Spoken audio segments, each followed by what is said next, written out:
how could I forget? So Zool was a ninja gremlin from the nth dimension. Yeah, I don't know what that means either.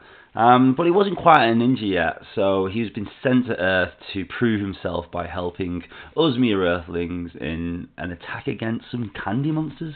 Yeah, I can't really follow the story when I was a kid. It was a bit bizarre. All I remember was there was a lot of candy around. The game itself was a pretty simple platformer. You had to run and gun your way through these various levels, you had jumping and climbing abilities off walls, and you had to avoid some various precarious situations like that.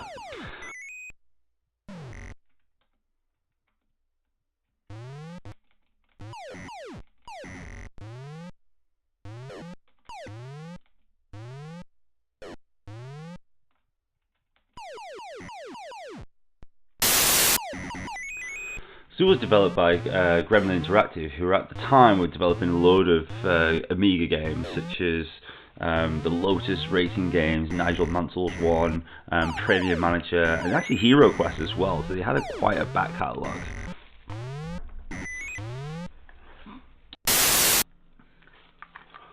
I often wondered what the hell chupa were doing sponsoring a video game about a ninja. It didn't really make sense why they'd sponsor a video game like that.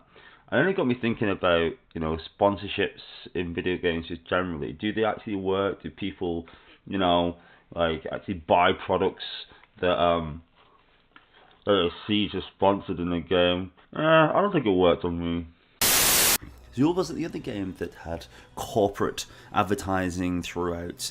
Some of you might remember a 2002-2003 fantasy RPG called Darkened Sky.